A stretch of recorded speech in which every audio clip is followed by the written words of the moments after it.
Hello and welcome to today's session on International Financial Management. I am Dr. Maruf Ahmed Mir, PhD in Financial Markets and MBA in Finance and Accounts from AMU Aligarh. And at present, I am associated with Asian Business School, Noida as Associate Professor in the area of Finance and Accounts. So dear students, today we will discuss about international monetary systems. Firstly, we will start with European monetary system.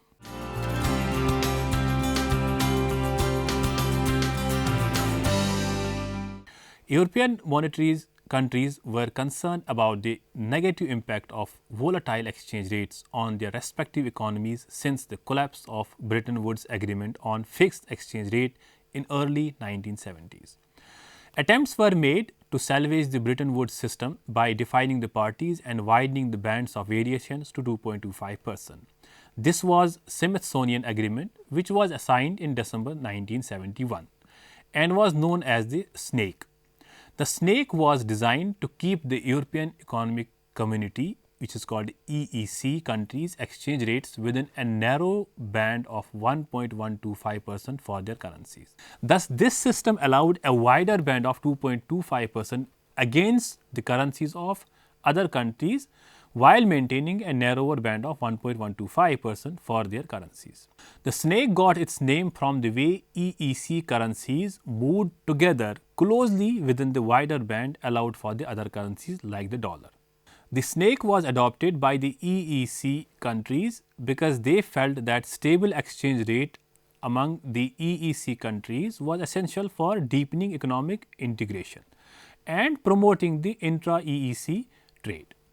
Members of the EEC rely heavily on trade with each other so that the day-to-day benefits of a relatively stable exchange rate between them could be perceived to be great.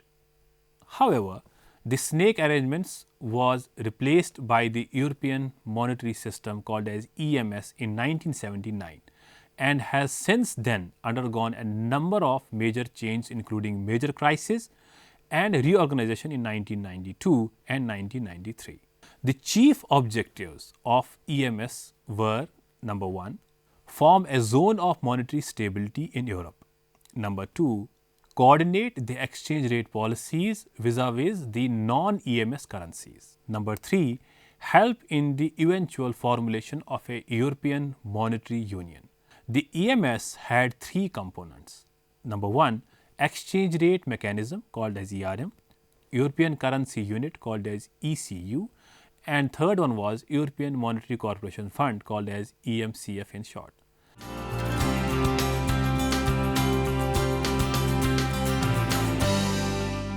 Let's discuss the exchange rate mechanism. The first one, ERM. It refers to the procedure by which the EMS member countries collectively manage their exchange rates. The ERM is based on a parity grid mechanism that places an upper and a lower limit on the possible exchange rate between each pair of member currencies. In the parity grid mechanism, each country is obliged to intervene whenever its exchange rate reaches the upper or the lower limit against any other currency. The parity grid system in the ERM is the form of matrix showing for each pair of currencies the par value of addition to the highest and the lowest permitted exchange rates. Thus, there are specific bilateral exchange rates among all member countries which in fact constitute a grid. Each currency is then allowed to fluctuate to and 1/4% above and below the par rates. Each currency has hence got three exchange rates: the par value, an upper limit and a lower limit. If an exchange rate is either limit, indicators of divergence are encountered that mandate bilateral action for the maintenance of the central rates by both the countries. The ERM has thus got three features. Number one, a bilateral responsibility for maintenance of the exchange rate. Number two, availability of additional support mechanism that helps in maintaining the parties. Number three, if the currencies irretrievably diverge from the parity, a last resort or safety value of agreed upon realignments. If the Spanish peseta was its lower support point vis-a-vis the German mark, the Spanish authorities were required to buy Spanish peseta and the German authorities were also supposed to sell the marks.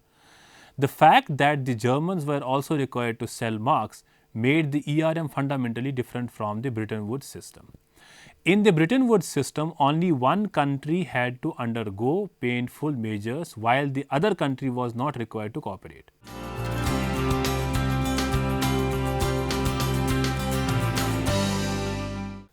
Students, now we will discuss the European Currency Unit, in short form called as ECU.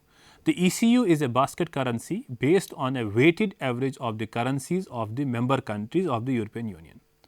The weights are based on each country's relative size of GNP and on each member's share of intra-European Union trade. The ECU's value varies over time as the member currencies float jointly with respect to the US dollar and other non-member currencies. The ECU serves as the accounting unit of the EMS and helps in the working of the exchange rate mechanism.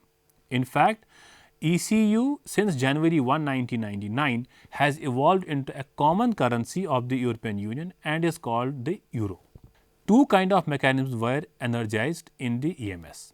One mechanism was based on the parity grid while the other was in terms of the divergence indicator defined with reference to the ECU. In the divergence indicator mechanism, each country's central rate against the ECU is determined and the permissible margin of variation around this are specified. When the rate moves outside these margins, the onus of the adjustment is on the countries concerned. For example, if the German market appreciates against all other currencies, it would also appreciate against the ECU since the ECU is a basket of all the member countries. When the market moves beyond the upper limit, German will have to intervene and take appropriate action or explain to other EMS members why it should not. Only as a last resort were par values realigned, although this happened on several occasions.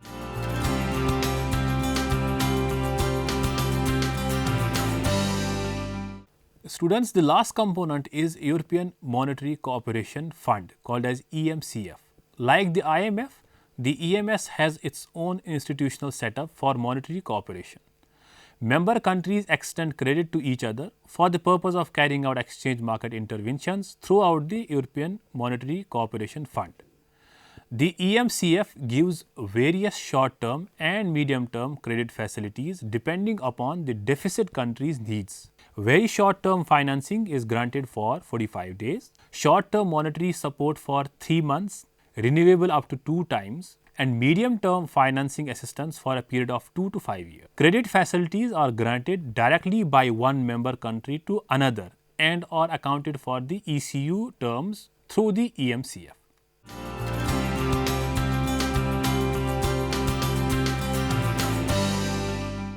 Dear students, now we will discuss the evolution of foreign exchange markets.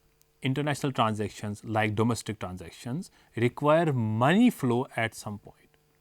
In international transactions, however, money flows often requires the use of the currencies other than the national currencies for the parties to the transactions. The foreign exchange market is the market which accommodates the currency preferences of the parties involved and helps convert one currency into the another currency. It encompasses all transactions involve the exchange of different monetary units of each other. In the foreign exchange market, currencies are bought and sold against each other. Most trading takes place in a few selected currencies: the US dollar, Japanese yen, British pound sterling, Swiss francs, Canadian dollar and Australian dollar. It takes over 2 months average trading on New York Stock Exchange (NYSE) to match 1-day trading on the forex market. The Indian foreign exchange market is very small compared to the global 24-hour foreign exchange market. The Indian turnover is only around $5 to 10 billion per day.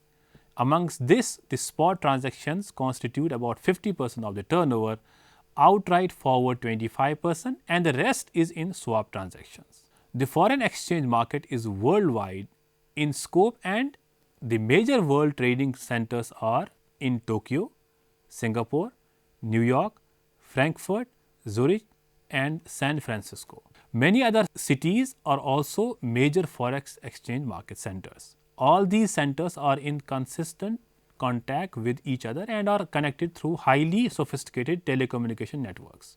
Banks, professional dealers and brokers obtain exchange rate quotes on desktop computer screens and communicate with each other by telephone, computer, fax or telex. The communication network connecting all the centers is very efficient, such that an exchange rate change in one center has an almost immediate impact on forex trading in other centers.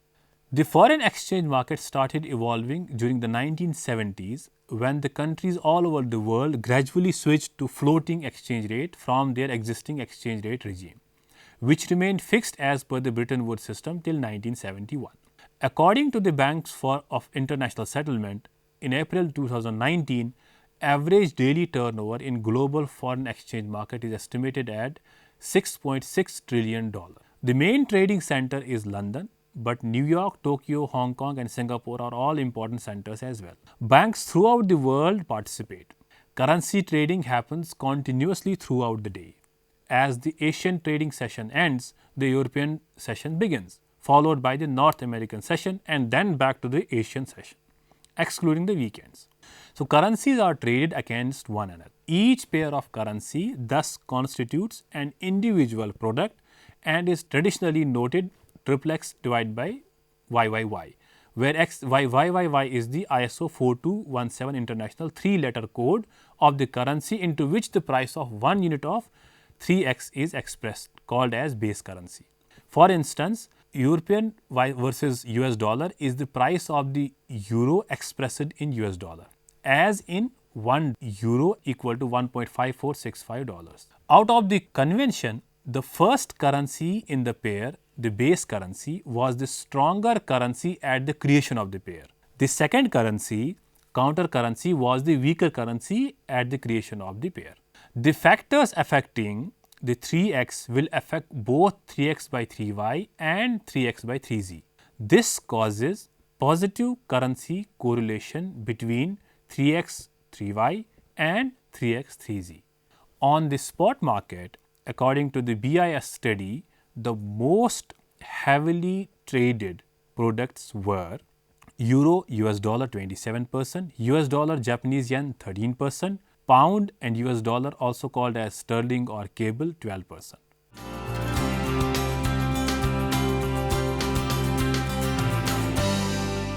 Students, let's now discuss information and communication system. Communications pertaining to international financial transactions are handled mainly by a large network called as Society for Worldwide Interbank Financial Telecommunication, shortly called SWIFT. This is a non-profit Belgian cooperative with main and regional centers around the world connected by data transmission lines. Now, depending on the location, a bank can access a regional processor or a main center, which then transmits the information to the appropriate location. This computer-based communication system links banks and brokers in every financial center.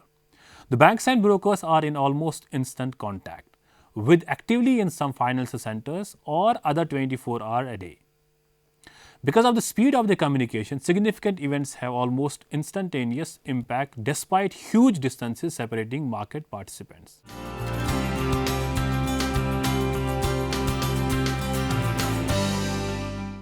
Dear students, we will now discuss the functioning of foreign exchange market. The foreign exchange market is the market in which individual firms and banks buy and sell foreign currencies or foreign exchange. Every country has its own currency which is used to quote the price of the goods and services. For example, dollar is used in the United States of America, pound is used in United Kingdom, yen is used in Japan, and euro is used in European member countries. The principal function of the foreign exchange market is the transfer of funds from one nation and currency to another. Transfer of purchasing power is necessary because international trade and capital transactions usually involve parties living in countries with different national currencies. Each party wants to trade and deal with its own currency, but since the trade can be invoiced only in single currency, the parties mutually agree on a currency beforehand. The currency agreed could also be any convenient third country currency such as US dollar.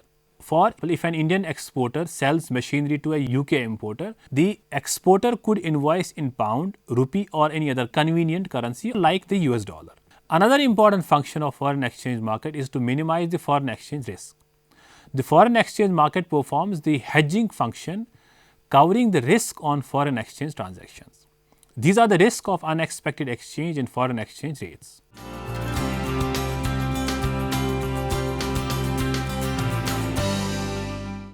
Now we will discuss the participation in the foreign exchange market.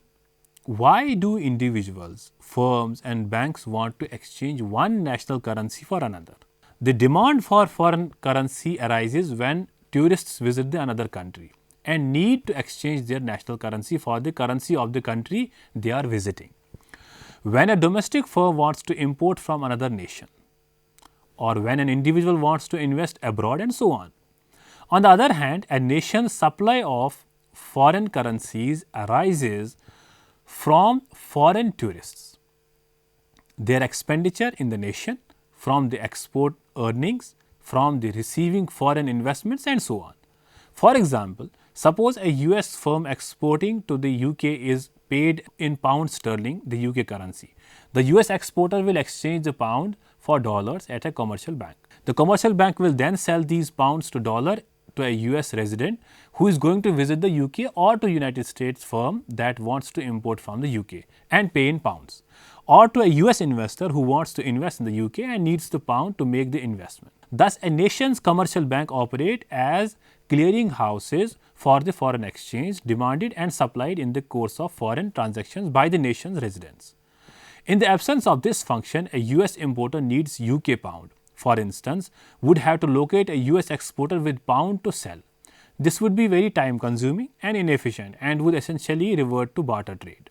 Those US commercial banks that find themselves with an oversupply of pounds will sell these excess pounds through intermediary foreign exchange brokers to commercial banks that happen to be short of pounds in satisfying their customers' demands for pounds.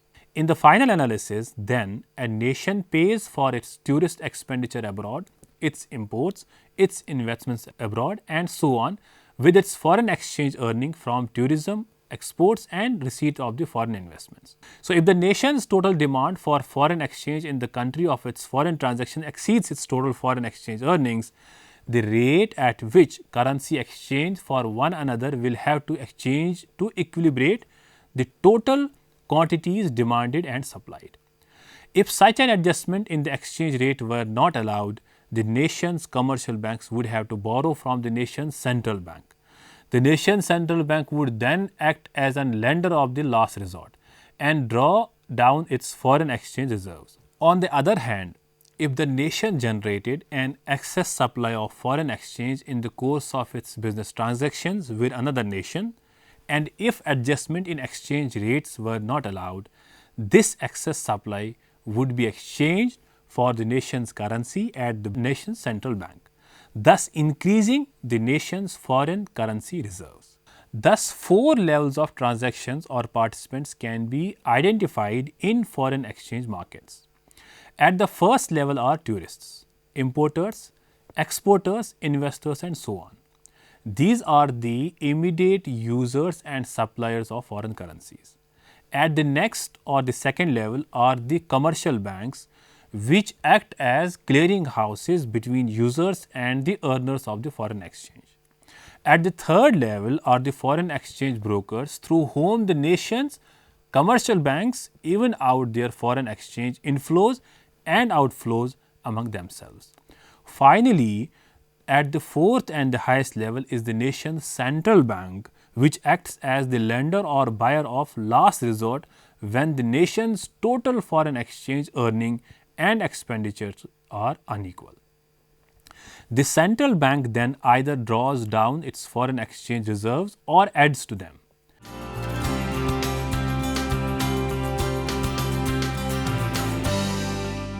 Now we will try to understand how the exchange rates are determined under a flexible exchange rate system.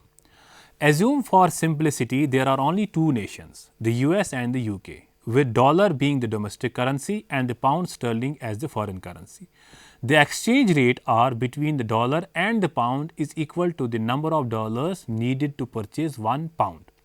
Have a look at the graph. The graph shows the determination of equilibrium exchange rate between US and UK under a flexible exchange rate system. The vertical axis measures the dollar price of pound or the exchange rate R equal to dollar per pound, and the horizontal axis measures the quantity of pounds. The equilibrium exchange rate is determined by the intersection of the market demands and the supply curve for pounds at point E, that is R equal to 2.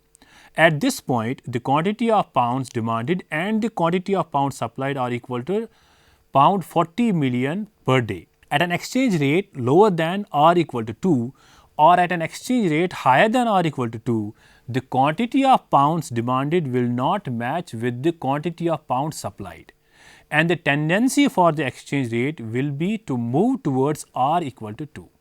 The US demand for pound is negatively inclined, indicating that the lower the exchange rate, the greater is the quantity of pound demanded by the US. The reason is that the lower is the exchange rate, that is, the fewer the number of dollars required to purchase 1 pound, the cheaper is it for the US to import from and to invest in the UK, and thus the greater is the quantity of pound demanded by the US residents. On the other hand, the US supply of pound is usually positively inclined, as in the figure, indicating that the higher the exchange rate, the greater is the quantity of pound earned by or supplied to the US. The reason is that at higher exchange rate, UK residents receive more dollars for each of their pounds. As a result, they find US goods and investments cheaper and more attractive and spend more in the US, thus supplying more pounds to the US. If the US demands curve for pounds shifted upwards, for example, as a result of increased US tastes for British goods, and intersected the US supply curve for pounds at point G, the equilibrium exchange rate would be R equal to 3, and the equilibrium quantity for pound would be pound 60 million per day. The dollar would then be said to have depreciated, since it is now requires 3 instead of the previous $2 to purchase 1 pound. Depreciation thus refers to an increase in the domestic price of the foreign currency. On the other hand, if the US demands curve for pound shifted down so as to intersect the US supply curve for pound at a point H, which is in figure, the equilibrium exchange rate would fall to R equal to 1, and the dollar would be said to have appreciated, because fewer dollars are now required to purchase 1 pound. Appreciation thus refers to decline in the domestic price of the foreign currency. An appreciation of the domestic currency means a depreciation of the foreign currency and vice versa. Shifts in the US supply curve for pound would similarly affect the equilibrium exchange rate and equilibrium quantity of pounds. We have discussed two currency cases. However, in reality, there are a number of exchange rates, one between any pair of currencies, that is besides the exchange rate between the US dollar and the British pound. There is an exchange rate between the US dollar and the Indian rupee, between the US dollar and the French franc, between the British pound and the French franc, between the British pound and the Indian rupee, and so on. Since a currency can depreciate with respect to some currencies and appreciate against others, an effective exchange rate is calculated. This is a weighted average of the exchange rates between the domestic currency and the nation's most import trade parties, with weights being assigned according to the relative importance of the nation's trade with each of these trade partners. Students, this is all for today. Hope you have understood. So, we will meet in the next episode with a new topic. Till then, take care. Goodbye.